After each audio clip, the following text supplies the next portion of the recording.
Assalamu alaikum warahmatullah. Welcome dear students once again. तो हमने पहले जाना लीनियर इक्वेशन क्या होती है, वो ग्राफिकली क्या होती है। तो लीनियर इक्वेशन टू वेरिएबल हमने पहले देखा, that's an equation having two variables, और लीनियर होती है एक्स एंड वाई के पावर 1 और 1 होते हैं। बाद में हमने जाना कि ये लीनियर इक्वेशन ज्योमेट्रिकली एक लाइन होती है। तो आज हम देखेंगे ये अगर लाइन होती है तो how will draw the graph of that very linear equation. ठीक है, तो आज के टॉपिक में हम जानेंगे how to draw the graph of a linear equation. यहाँ से मैंने एक ग्राफ बनाया है, उसके बाद हम कुछ ऐसी इक्वेशंस लेंगे जहाँ पे मैंने आपको बताया there are some special equation, उनको बोलते हैं स्पेशल ओकेजन्स होते हैं where when your constant in linear equation two variable is zero. तो उन इक्वेशंस को मैंने पहले ही बताया आपको, वो ऑरिजिन के थ्रू पास होती हैं। उनके ग्राफ कैसे ड्रा करेंगे। फिर मैंने दो पर्टिकुलर ग्राफ्स यहाँ पे दिखाया आपको, तो ये इनकी इक्वेशंस आपको याद रखनी है, वो मैं बताऊंगा वो क्या होती है। और फाइनली जो ये वाला पार्ट है it's very important, real world problems, we can say word problems on the linear equation 2 variable, how to formulate a word problem, how to formulate a linear equation 2 variable, you have given some situations, given a word problem। तो बताने का मकसद ये है कि एक real life में आपकी एक प्रॉब्लम होगी, उसको आप लीनियर इक्वेशन इन 2 वेरिएबल बनाओगे। ठीक है, ये हम सीखेंगे। तो चलो पहले हम स्टार्ट करते हैं माय डियर।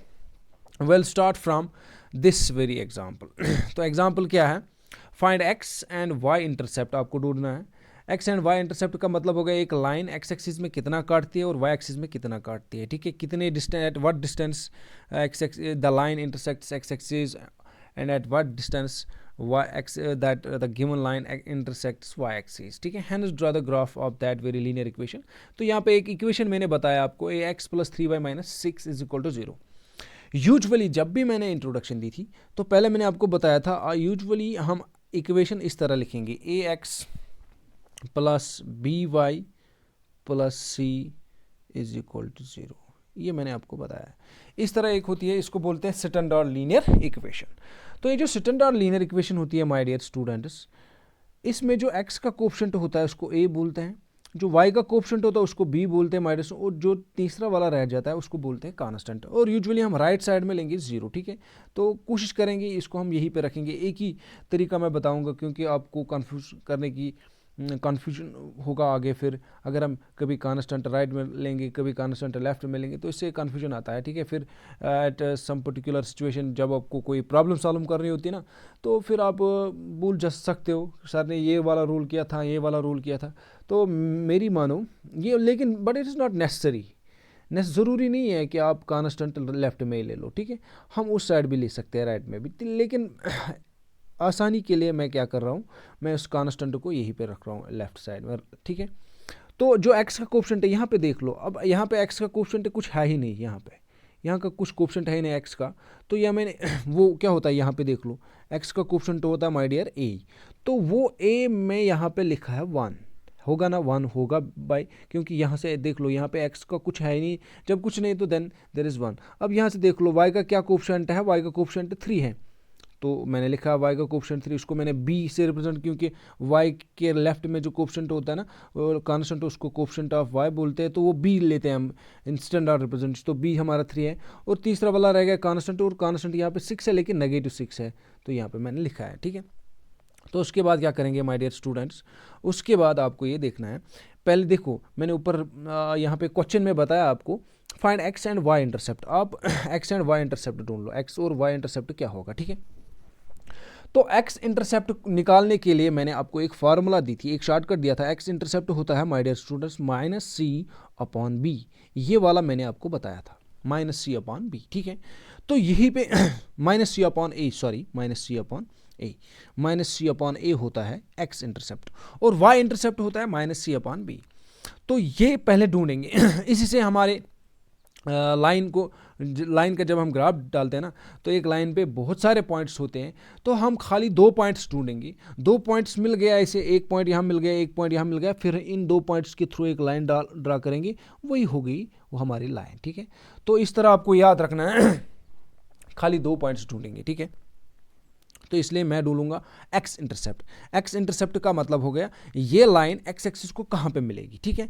तो सी लिखा मैंने ऊपर माइनस, तो माइनस ऐसे रखेंगे माइनस, ठीक है। सी क्या है -6, तो एक और माइनस है इसलिए मैंने एक इस -6 को ब्रैकेट में रख दिया, और नीचे ए हमारा 1 है, ए हमारा 1 है तो नीचे ए 1 है, माइनस माइनस हो गया माय डियर, +6 आ गया, तो नीचे कुछ नहीं तो 1। तो इसका मतलब क्या हो गया, इसका मतलब ये हो गया जो आपका एक्स इंटरसेप्ट है, ये जो लाइन है जो जिसका हम ग्राफ ड्रा कर रहे हैं, ये एक्स एक्सिस को एट 6 यूनिट्स पे मिलेगी। और मैंने फिर लिखा point of intersection with x axis, x axis को कहाँ पे मिलेगा, 6 पे, ठीक है। तो जब ये एक्स एक्सिस को मिलेगी, तो भाई मैंने आपको पहले ही बताया था, जब भी हमें ढूंढना होता है point of intersection with x axis, तो उस टाइम हमारी लाइन एक्स एक्सिस पे होगी। जब एक्स एक्सिस पे होगी, यहाँ पे देख लो, जब एक्स एक्सिस पे होगी तो हमारा वाई कोऑर्डिनेट उस टाइम 0 होता है। यहाँ से मैंने लिखा है ये वाला, एक्स हमारा 6 आ गया क्योंकि एक्स इंटरसेप्ट है, एक्स एक्सिस को एट 6 यूनिट्स पे मिलेगी, तो मैंने 6 लिखा। यूनिट्स का मतलब है ये आपकी मर्जी, 1-1 सेंटीमीटर ले लो या 1-1 मीटर ले लो या कुछ भी ले लो, 2-2 सेंटीमीटर लो, 1 यूनिट जो आप यहाँ से लिख रहे हो ना, इक्वल डिस्टेंस 1 2, ठीक है, आपकी मर्जी कितना ले लो, but it should be equal, ठीक है।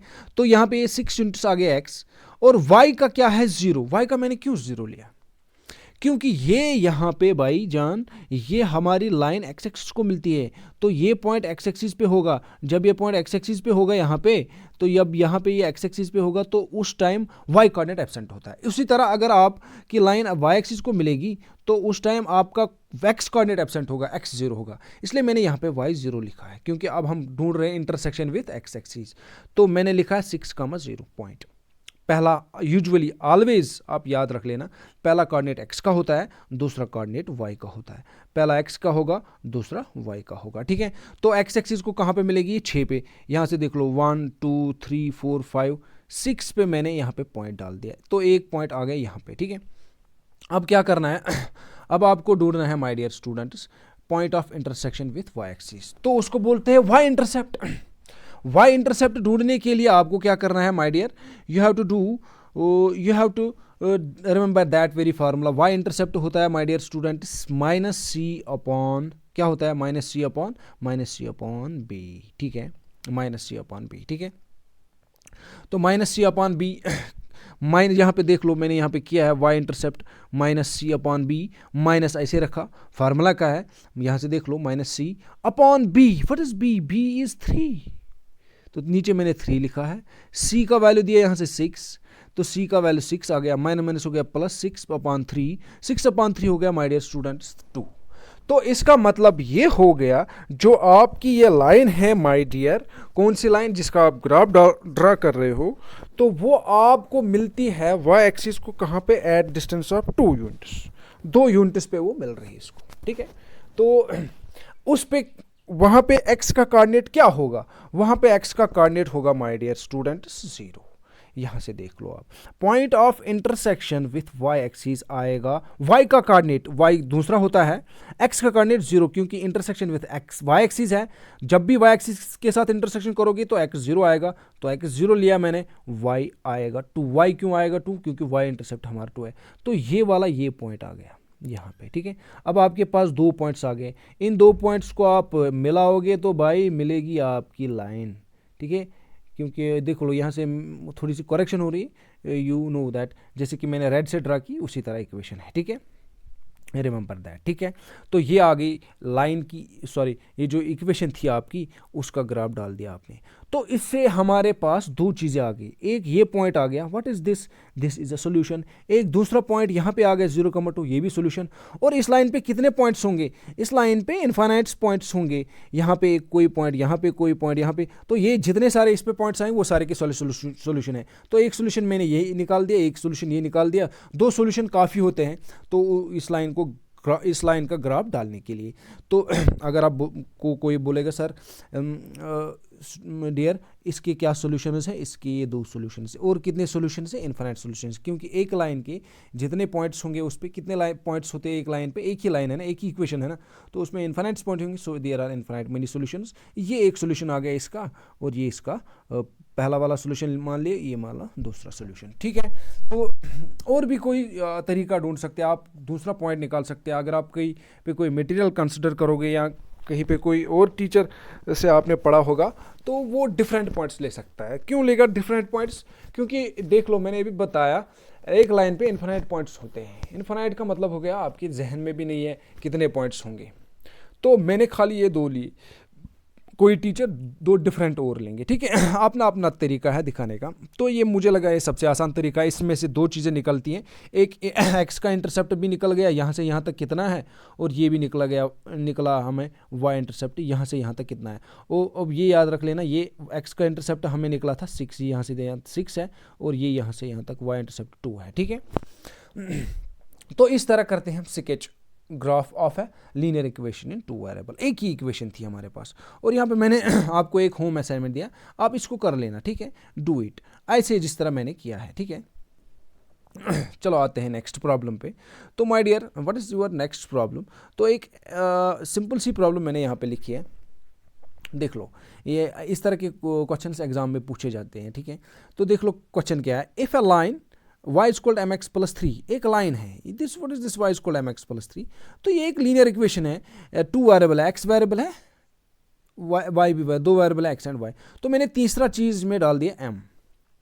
पासिस थ्रू द पॉइंट, ये बोल रहा है ये वाली लाइन जो है ये एक पॉइंट से पास हो रही है, इस वाले पॉइंट से। फाइंड द वैल्यू ऑफ, आप m का वैल्यू ढूंढ लो। अभी मैंने बताया आपको भाई, हमने एक लाइन ड्रा की ऊपर, एक पॉइंट में से वो पास हो गई, वो पॉइंट क्या था, और यहाँ ये पॉइंट कहाँ पे आएगा, लाइन पे। One and two same thing, because ये वाला पॉइंट जो है ना 1, -3, ये बाई इस लाइन पे है, इसमें क्योंकि लाइन आपकी इसके पास हो रही है, इस पॉइंट के। जब लाइन आपकी इस पॉइंट के थ्रू पास होगी तो इसका मतलब ये हो गया, ये इसका सोल्यूशन है, या ये इस पे पॉइंट है, या ये पॉइंट इस लाइन पे है, जितने भी पॉइंट्स लाइन पे होंगे वो सारे सोल्यूशन है। तो ये एक सोल्यूशन है इसका। तो इसका मतलब हो गया, पहला कोऑर्डिनेट होता है एक्स का, तो एक्स हमारा 1 है, तो ये दूसरा कोऑर्डिनेट हो गया वाई का, ये हमारा -3 है। तो ये हमारा एक सोल्यूशन यहाँ पे लिखा है मैंने। तो ये आप याद रख लेना, x is equal to 1 and y is equal to -3। x is equal to 1 and y is equal to -3 by आपका क्या है, ये एक सोल्यूशन है इस लाइन का, क्योंकि लाइन इसके थ्रू पास होती है। अब क्या करना चाहे आपको, find the value of m, वो निकलेगा। जब ये सोल्यूशन है इस लाइन का, ये सॉल्यूशन है इस लाइन का, इसका मतलब हो गया इसको सेटिस्फाई करेगा। सेटिस्फाई का मतलब हो गया y का वैल्यू डालेंगे हम -3, x का डालेंगे 1। तो यहां से देख लो y is equal to mx plus 3 है इक्वेशन, y का वैल्यू मैंने डाल दिया -3 है ना, -3 है यहाँ पे। m को ढूंढना है, m को ऐसे रखा, x का वैल्यू डाल दिया मैंने 1, क्योंकि x का वैल्यू है +1, और यहाँ पे देख लो ऊपर 3 है, सो नीचे मैंने खाली 3 लिखा सीधे, ठीक है। तो अब इसको हम सिंप्लीफाई करने की कोशिश करेंगे, यहाँ से मैं बताऊंगा आपको कैसे सिंप्लीफाई करेंगे इसको। देख लो ये वाला स्टेप, ठीक है। ये -3 है my dear, is equal to m into +1 था, 1 लिखेंगे, +3 है। हमें m का वैल्यू चाहिए, तो m यहाँ पे है, इस 3 को इस साइड लाएंगे। तो यहाँ पे ऑलरेडी आपका -3 है, तो ये 3 इस साइड आने से इसकी साइन चेंज होगी, वो -3 बनेगा, रूल है। तो m इंटू 1 हो गया, एक m आ गया, m1 m, तो -3 हो गया माय डियर -6। तो आ गया आपका answer m is equal to -6। तो ये m का वैल्यू निकला, ठीक है। ये तभी निकला वैल्यू जब आपके पास ये एक सोल्यूशन गिवन था। ऐसे प्रॉब्लम्स एग्जाम में पूछी जा सकती है। तो यहाँ पे मैंने एक होम असाइनमेंट दिया आपको, ये आप कर लेना इसी तरीके से। y is equal to mx plus 3 और ये 4, 8 इसका सोल्यूशन है। तो x का वैल्यू आपको देना है ये, y का वैल्यू देना है 8 यहाँ पे ऊपर, तो आपका m सीधे सीधे आएगा, ठीक है। चलो ठीक है, एक और क्वेश्चन पे आते हैं। देखो मैंने अभी बताया आपको हम क्या सीख रहे हैं यहाँ पे, how to draw the graph of a linear equation two variable. तो भाई हमारी जो नेक्स्ट प्रॉब्लम है, हम वही फिर से ग्राफ डालेंगे, लेकिन यहाँ पे थोड़ी सी डिफरेंट सिचुएशन है, अंडरस्टैंड दिस। अब आपकी इक्वेशन इस तरह होगी, ax plus by is equal to 0। क्या आप देख रहे हो, अगर आपने यहाँ पे थोड़ा सा एनालाइज किया होगा, हमारी एक चीज़ गायब है। जब भी हम इक्वेशन लिखते हैं, हम लिखते हैं ax plus by plus c, तो हमारा जो कांस्टेंट है c वो गायब है। तो ऐसी इक्वेशंस हमने पहले डिस्कस की है भाई, जिन इक्वेशंस में जो लीनियर इक्वेशन टू है उनमें जब कांस्टेंट गायब होगा, मतलब c 0 होगा, आपका कांस्टेंट 0 होगा, तो ऐसी इक्वेशंस ऑरिजिन के थ्रू पास होती है। वो मैंने आपको पहले ही बताया। जिसने नहीं देखा उनके लिए मैं बोल रहा हूँ, एक ऐसी equation linear equation two variable जहाँ पे कांस्टेंट एब्सेंट होगा, कांस्टेंट आपको कहीं नहीं दिखेगा, जैसे कि यहाँ पे एक प्रॉब्लम है, ये इन अदर वर्ड्स हम उस टाइम कहते हैं कांस्टेंट आपका जीरो है, c is equal to zero, तो ऐसी इक्वेशंस ऑरिजिन के थ्रू पास होती है। तो इसका मतलब जब ये ऑरिजिन के थ्रू पास होगी तो उनका एक सोल्यूशन होता है जरूरी। ऑरिजिन के क्या कोऑर्डिनेट होते हैं माय डियर? ऑरिजिन के कोऑर्डिनेट होते हैं 0,0, तो इसका मतलब हो गया x का 0, y का 0, तो इनका एक सॉल्यूशन आपके पास पहले ही है, ढूंढने की जरूरत नहीं। क्या सॉल्यूशन है हमारा? एक सॉल्यूशन इनका x equal to 0, y equal to 0। अब ये याद रख लेना, जो भी इक्वेशंस जहां पे कांस्टेंट गायब होगा वो इक्वेशंस ऑरिजिन के थ्रू पास होगी। जब ये ऑरिजिन के थ्रू पास होगी तो उनका एक सॉल्यूशन आता है ऑलवेज। क्या सॉल्यूशन आता है always? x is equal to 0, y is equal to 0। ठीक है, एक सॉल्यूशन इनका हमें पहले ही मालूम होता है। तो ये यहां से देख लेना आप, ये हमारी इक्वेशन है y माइनस 2x। तो अगर हम इसको इसके साथ कंपेयर करेंगे ax plus b y is equal to 0, तो अब देख लेना x का जो कोफिशिएंट होता है वो a होता है। अभी हमने यहाँ पे कोफिशिएंट नहीं लिया है। क्यों नहीं लिया है? क्योंकि अब हमारे पास ये इन्फॉर्मेशन है, यहाँ पे c 0 होता है, हमें कोफिशिएंट्स लेने की ज़रूरत ही नहीं। अगर लेंगे कोई बात नहीं, लेकिन यहाँ पे इंटरसेप्ट नहीं होंगे। ऐसी लाइन्स ये ऑरिजिन के थ्रू पास होती है। अगर ये एक्स एक्सिस है तो ये यहाँ से पास होगी। इंटरसेप्ट का मतलब हो गया ये लाइन एक्स एक्सिस में कितना काटती है, वाई एक्सिस में कितना काटती है। ये एक्स एक्सिस में कुछ नहीं काटेगी, वाई एक्सिस में भी कुछ नहीं काटेगी, क्योंकि इन इक्वेशंस का इंटरसेप्ट होता है। देखो इस तरह की इक्वेशंस का इंटरसेप्ट होता है। देखो ये यहाँ से इतना काटती है एक्स एक्सिस में, इतना काटती है वाई एक्सिस में। लेकिन अगर हम लाइन ड्रा करेंगे ऑरिजिन के थ्रू तो इन इक्वेशंस का कोई इंटरसेप्ट नहीं होता है। Remember this thing. जो भी इक्वेशंस आपके होंगी, कौन सी इक्वेशंस जो ऑरिजिन के थ्रू पास होगी, उनका कोई इंटरसेप्ट नहीं होता, ना वो एक्स एक्सिस में मिलेगी ना वो एक्स, जीरो इंटरसेप्ट्स होंगे। तो एक्स एक्सिस को at a distance of 0 cut करेगी, वाई एक्सिस को भी। तो ऐसी इक्वेशंस में आप ये याद रख लेना, एक्स इंटरसेप्ट आपका हो गया my dear student 0, y intercept भी हो गया आपका 0। ठीक है, ये आप याद रख लेना। चलो ग्राफ ड्रा करते हैं। चलो पहले आपके पास एक इन्फॉर्मेशन है। क्या इन्फॉर्मेशन है? ये ग्राफ ऑरिजिन के थ्रू पास होगी, एक पॉइंट मिल गया। ठीक है, these type of lines have 0 intercepts, ये मैंने नोट किया है। अब हमें क्या करना है? एक पॉइंट निकालना है। देखो मैंने अभी बताया आपको भाई एक लाइन पे कितने पॉइंट्स होते हैं, इन्फिनाइट पॉइंट्स होते हैं। अब आपको एक पॉइंट और ढूंढना है, आपकी मर्जी।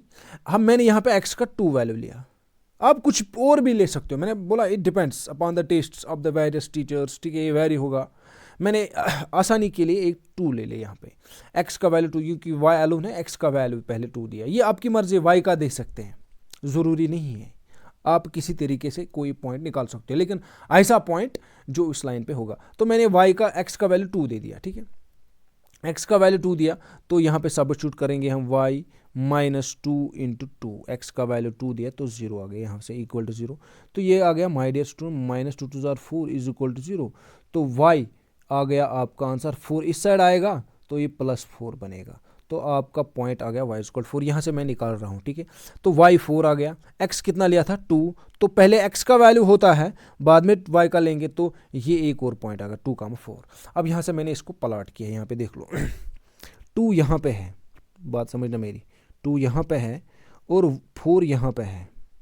तो इस हिसाब से आपको ऊपर जाना है, इस हिसाब से जब ऊपर जाएंगे तो उतना ऊपर जाना, कितना ऊपर जाना है? 4 तक जाना है, तो यहाँ तक। तो ये वाला पॉइंट आ गया।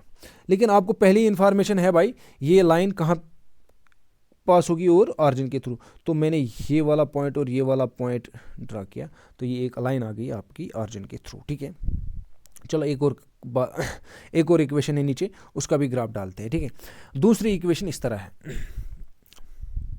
बाद में देखेंगे। ये आपके पास एक इक्वेशन है, कांस्टेंट गायब है, कांस्टेंट 0 है। जब भी कांस्टेंट एब्सेंट होगा भाई, आपके पास एक सॉल्यूशन पहले ही होगा, ये ऑरिजिन के थ्रू पास होगी, हमारा x equal to 0, y equal to 0, ये मिल गया।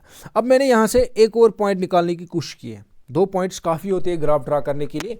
तो पहले हम क्या करेंगे, एक और वैल्यू लेंगे हम। देखो मैंने यहाँ पे x का वैल्यू 4 दिया, मैंने बोला कुछ भी ले सकते हैं फॉर योर कन्वीनियंस, मैंने x का वैल्यू 4 दिया। तो जब यहाँ पे डालेंगे हम x का वैल्यू 4, यहाँ से मैं अंडरस्टैंड करने की कोशिश करूँगा आपको, सॉरी, x का वैल्यू दिया हमने पहले 4। ठीक है, तो फिर है यहाँ पे minus 2y is equal to 0।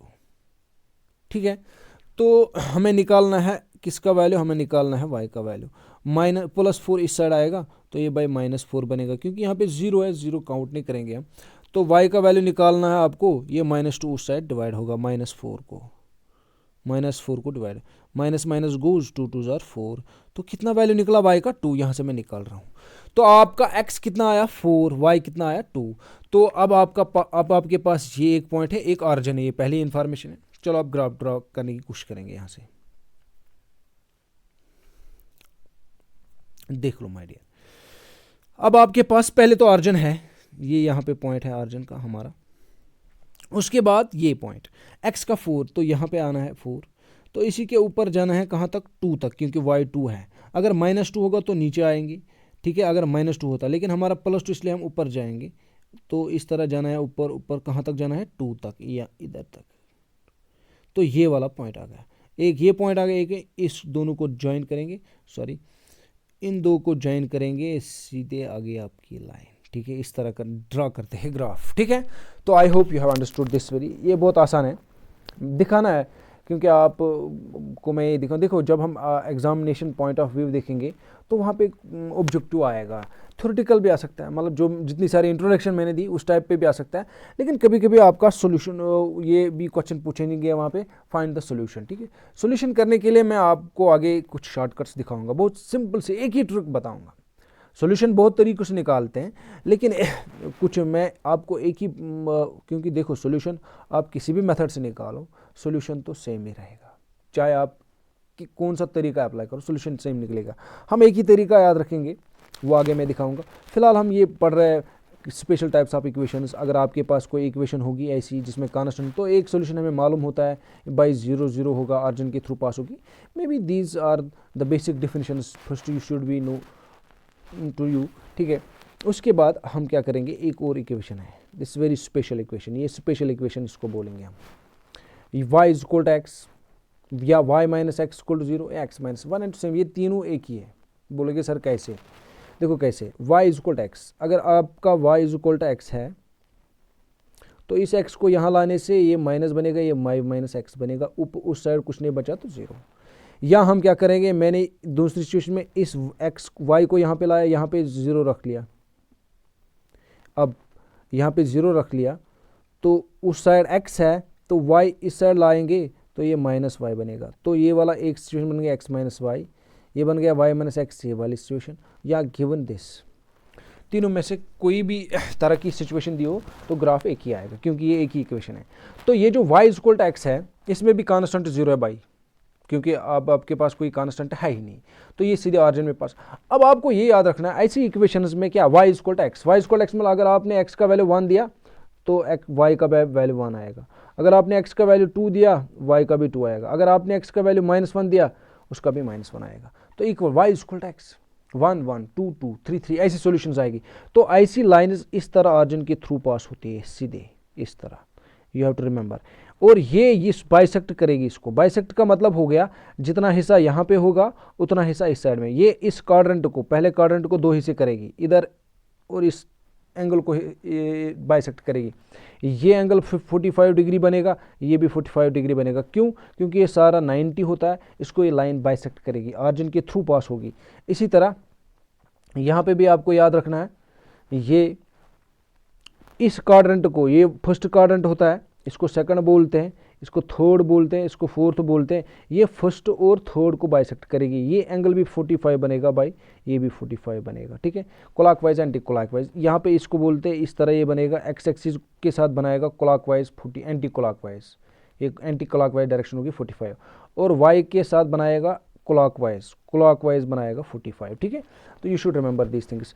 तो यहाँ पे मैंने कुछ लिखा, this line bisects first and second quadrant and line makes 45 angles with coordinate axis, जो मैंने ऊपर बताया आपको। अब एक और लाइन है भाई, y is equal to minus x. तो इसमें क्या होता है, इसमें x और y की अपोजिट साइन होती है। अगर आपने x का 1 लिया y -1 आएगा, अगर आपने x का -2 लिया y +2 2 आएगा, अपोजिट। तो ऐसी इक्वेशन भी ऑरिजिन के थ्रू पास होगी, ये भी बाइसेक्ट करेगी, लेकिन ये इस तरह पास होगी, इस तरह, ये इस क्वाड्रेंट को बाइसेक्ट करेगी, सेकंड और फोर्थ वाले को, और एंगल वही 45 45। ये पहली वाली फर्स्ट एंड थर्ड को बाइसेक्ट करेगी, दूसरी वाली सेकंड एंड फोर्थ को बाइसेक्ट करेगी। ये वो मैंने कुछ नीचे डिटेल्स दी है जो मैंने अभी बताया आपको। ये क्लॉकवाइज और एंटी क्लॉकवाइज 45 45 डिग्रीज बनाएगी। यहाँ पे 45, ये वाला 45 होगा, ये वाला 45 होगा, ठीक है। तो यहाँ पे इस तरह एंगल बनेगा, इसको बोलते हैं anti clockwise. Anti clockwise y axis के साथ बनेगा, इसको बोलते हैं क्लॉकवाइज। ये क्लॉकवाइज 45 बनाएगा किसके साथ, एक्स एक्सिस के साथ, ठीक है। तो ये यहाँ तक सारे ग्राफ क्लियर हो गए, ठीक है माय डियर स्टूडेंट्स। चलो हम अब कुछ और प्रॉब्लम देखेंगे। आप यहाँ से देख लो, ये जो प्रॉब्लम है जो है, these are the real world problems. Real world problems का मतलब हो गया, इनको हम क्या करेंगे, ये हमारे पास कुछ प्रॉब्लम होगी, इनको वर्ड प्रॉब्लम्स बोलते हैं। और वर्ड प्रॉब्लम्स को हमें बनाना है my dear students, we have to make them linear equations in two variables, ठीक है। लीनियर इक्वेशन बनानी है दो वेरिएबल की, ठीक है। तो चलो हम देखते हैं कैसे बनाएंगे, ठीक है। Let's see. सबसे पहले जो प्रॉब्लम है, it is about linear equation. It is Sita buys 3 pencils and 2 pens for 150, ठीक है। कोई है वो क्या कर रहा है, Sita buys 3 pencils and 2 pens for. देखो एक्चुअली क्या हो रहा है, क्या करेंगे हम, हमारे पास देखो, ये मैं अभी आपको I am going to prepare you, जो आज आगे हमारी प्रॉब्लम्स आएगी ना, वो इसी तरह की हो सकती है, ठीक है। इनको रियल वर्ल्ड प्रॉब्लम, जो वर्ड प्रॉब्लम होती है, आपने सुना होगा अक्सर, रहमान इज प्रेजेंट एज इतना, after 2 years his age will be 2 times 3 times whatever. ऐसी प्रॉब्लम्स को हम हैंडल करते हैं with the help of linear equation 2 problem, linear equation 2 variables. तो पहले हम सीखेंगे how to formulate linear equations. हम इनसे लीनियर इक्वेशंस कैसे पहले ऑब्टेन करेंगे, सॉल्यूशन बाद में करते हैं, ठीक है। तो देख लो क्या क्वेश्चन है, अभी हम फॉर्मुलेट कर रहे हैं। आप ये नहीं समझना सर ने हमें आधा ही दिखाया यहाँ पे, नहीं, पहले मैं आपको क्या कर रहा हूँ, I am trying to understand you how to formulate a linear equation two variable from the given problem. या एक प्रॉब्लम में 2 सिचुएशंस हो सकती हैं, एक सिचुएशन हो सकती है, डिपेंड्स अपॉन द प्रॉब्लम। हमारे पास ये एक सिचुएशन है, एक गर्ल है सीता बाइज 3 पेंसिल्स वो बाई करती हैं और 2 पेन्स, 2 पेन बाई करते हैं फॉर 150। तो एक्चुअली क्या हो रहा है, ये इसके जेब में से 150 का खर्चा होता है। लेकिन किस पे खर्चा होता है भाई, 3 पेंसिल्स वो लाती है और 2 पेन्स लाती है। अब इसको हमें मैथमेटिकली रिप्रेजेंट करना है in the form of linear equation 2 variable. तो देखो क्या करेंगे हम, देखो अगर भाई मैं बोलूँगा आपको मैंने 3 पेन खरीदे हैं, तो सबसे पहले आपको मालूम होना चाहिए हमने एक पेन कितने का खरीदा। अगर हमने 10 रुपये का खरीदा तो हम इसको 3 से मल्टीपल करेंगे, तो 3 × 10 हो गया 30। तो उसके बाद अगर हमने 5 रुपये के पेंसिल खरीदे, कितने खरीदे, मान लो 2 खरीदे हैं, तो 2 × 5 हो गया 10, 30 + 10 हो गया 40 आपका टोटल हो गया, ठीक है। अब इसी तरह मैं पहले यहाँ पे क्या कर रहा हूँ, लेट कॉस्ट ऑफ 1 पेंसिल, एक पेंसिल का कॉस्ट हम x लेते हैं, हमें मालूम ही नहीं है, so we are taking it. देखो वही आ गया ना वेरिएबल का कंसेप्ट, हमें पहले मालूम ही नहीं, इसलिए हमने इसको वेरिएबल ले लिया, इन एडवांस हमें मालूम नहीं है, लेकिन बाद में हमें ये पता चलेगा, ठीक है, क्योंकि पहले हमें मालूम ही नहीं है। So we are taking it as a variable x। और एक पेन का कॉस्ट हम लेंगे बाई y रुपीज़। कितने पेंसिल आप बाय कर रहे हो, एक पेंसिल का कीमत कितनी है, ठीक है 3x, तो 3 की होगी x + x + x, है ना, 3 है ना, तो कितने x आ गए 3x। तो शॉर्ट में हम लिखते 3x। ये लाए आपने पेंसिल्स। और एक पेन कितने का है, y का। कितने पेन ला रहे हो आप ला रहे हो 2, तो 1y, फिर से करेंगे 1y हो गया 2y, तो इसलिए मैंने यहाँ पे 2y किया। तो इतने के आपने लाए पेन्स, इतने के लाए आपने पेंसिल्स, दोनों को ऐड करेंगे तो हो गया 3x + इतना हो गया सारा आपका खर्चा। लेकिन ये यहाँ से दिया है ना, एक सारा कितना खर्चा हो रहा है 150, इसलिए ये एक प्रॉब्लम फॉर्मुलेट होगी हमारी, 3x + 2y = 50, ठीक है। एक और प्रॉब्लम देखेंगे, the sum of 2 numbers is 14। आपके पास कोई 2 नंबर है, 2 नंबर्स, पता नहीं कौन कौन नंबर्स हैं, एंड देयर डिफरेंस, खाली इतना मालूम है उनका अगर हम ऐड करेंगे तो 14 आएगा, अगर उनकी डिफरेंस करेंगे तो 2 आएगा। हमें मालूम ही नहीं कौन कौन सा नंबर है हमारे पास। एक का हम लेंगे x, लेट 1 नंबर भी x, वेरिएबल है पहले मालूम ही नहीं क्या है, इसलिए x लेंगे, और दूसरे का भी कुछ ऐसा पता ही नहीं है हमें, तो हम लेंगे इसका y। तो इन दो नंबर्स को हम ऐड करेंगे, यहाँ पे मैंने कर रहा हूँ ऐड, x प्लस वाई, इनको मैंने ऐड किया, तो ऐड करने के बाद कितना आता है 14, तो ये आ गई एक सिचुएशन। और इनकी डिफरेंस हो गई, इनको हम करेंगे सब्ट्रैक्ट। अब देखो मसला यहाँ पे है, हम किसको किसके साथ सब्ट्रैक्ट करेंगे। यूजुअली आप ये याद रख लोगे, बड़े को हम सब्ट्रैक्ट करेंगे छोटे में। देखो पहले बड़ा वाला लिखेंगे फिर छोटा वाला लिखेंगे। अगर x बड़ा हो गया तो x माइनस वाई लिखेंगे, अगर y बड़ा हो गया तो y माइनस एक्स लिखेंगे। Difference usually will take that, ठीक है, डिफरेंस। या अगर कुछ नहीं पता है कौन सा क्या बड़ा है, तो हम या ये लेंगे, ये वाली सिचुएशन x माइनस वाई या y माइनस एक्स, दोनों में से एक कंसिडर करेंगे, ठीक है। तो ये आगे इसके साथ दो सिचुएशंस थी, एक इनका सम था, तो सम के रिगार्डिंग एक सिचुएशन आ गई, लीनियर इक्वेशन 1 2 वेरिएबल। डिफरेंस भी एक और सिचुएशन थी, तो हम उसके रिगार्ड एक और लीनियर इक्वेशन 2 वेरिएबल आ गए, ठीक है। एक और प्रॉब्लम में आ गई, अच्छी प्रॉब्लम है, देखो खाली मैं अभी बता रहा हूं हाउ टू फॉर्मुलेट, हम कैसे फॉर्मुलेट करेंगे इसको, ठीक है। If twice age of son is added to age of father, age जो इसका बेटा है, कोई एक पर्सन है उसका बेटा है, उसकी एज को हम करेंगे ट्वाइस, 2 से मल्टीपल करेंगे, मल्टीपल बाई 2, ठीक है। फिर उसको ऐड करेंगे, added to age of father के साथ, जो फादर की एज उसको उसके साथ ऐड करेंगे। तो हमें पहले चाहिए फादर की क्या एज है, तो हमने मान ली सन की एज x, फादर की एज मान ली हमने y, ठीक है। तो ये किसकी एज आ गई, सन की एज आ गई x और फादर की एज आ गई y, ठीक है। तो फादर की एज को ऐड करना है फादर की एज को ऐड करना है, क्या करना है ऐड, ट्वाइस एज ऑफ सन, सन की एज x है तो इसको ट्वाइस करेंगे, यहां से किया मैंने ट्वाइस, ऐड करना है तो ऐड किया मैंने। किसके साथ ऐड करना है, एज ऑफ फादर, तो एज ऑफ फादर हमने y मान ली, तो ये आ गई एक सिचुएशन। तो ये ऐड करके कितना आता है 56 ही यहां से दिया है, एक सिचुएशन। दूसरी सिचुएशन में क्या बोल रहा है, ट्वाइस एज ऑफ फादर, अब फादर की एज को ट्वाइस कर लो, यहां से देख लो आप, एंड फिर उसके साथ ऐड कर लो एज ऑफ सन, सन की एज क्या है, सन की एज x है, तो मैंने यहां पे किया x प्लस 2y, तो ये आ गई सन की age plus 2y age of father, तो वो कितनी बनती है 82। ये आ गए हमारे दो सिचुएशंस, ये दो लीनियर इक्वेशन 2 वेरिएबल बन गई, ठीक है। एक और प्रॉब्लम है, देखो ये मैं आपको पहले इसके प्रिपेयर कर रहा हूँ, आगे जो हमारी प्रॉब्लम्स है उनको कैसे हैंडल करेंगे, उनको हम कैसे टैकल करेंगे, ठीक है। इसलिए मैं ऐसे छोटे छोटे टिप्स बता रहा हूँ आपको कैसे फॉर्मुलेट करना है, बाद में इनको सॉल्व करेंगे, ठीक है। आगे हमें मेथड्स पढ़ने हैं। If 2 is added to numerator और डिनोमिनेटर, एंड डिनोमिनेटर को भी 2 ऐड कर रहे हैं, तो वो फ्रैक्शन बनती है, वो जो नंबर है, नंबर बिकम्स 9/10। फिर बोलता है इफ़ 3 इज सब्ट्रैक्ट, अगर हम सब्ट्रैक्ट करेंगे बोथ, न्यूमरेटर में से भी सब्ट्रैक्ट करेंगे, डिनोमिनेटर से सब्ट्रैक्ट करेंगे, तो 4/5 बनेगा नंबर, ठीक है। तो एक्चुअली क्या होता है नंबर, अगर जब भी न्यूमरेटर और डिनोमिनेटर की बात आई, तो मान लो ये एक फ्रैक्शन बनती है, तो हमारे पास इस तरह होगा, ऊपर न्यूमरेटर होगा, नीचे डिनोमिनेटर होगा, न्यूमरेटर डिवाइड बाय डिनोमिनेटर। ये पहले बोल रहा, देखो मैंने न्यूमरेटर को x मान लिया, न्यूमरेटर ऊपर वाले को बोलते हैं ऐसे 1/5 अगर लिखा, तो इस वाले को न्यूमरेटर बोलते हैं, इस वाले को डिनोमिनेटर बोलते हैं।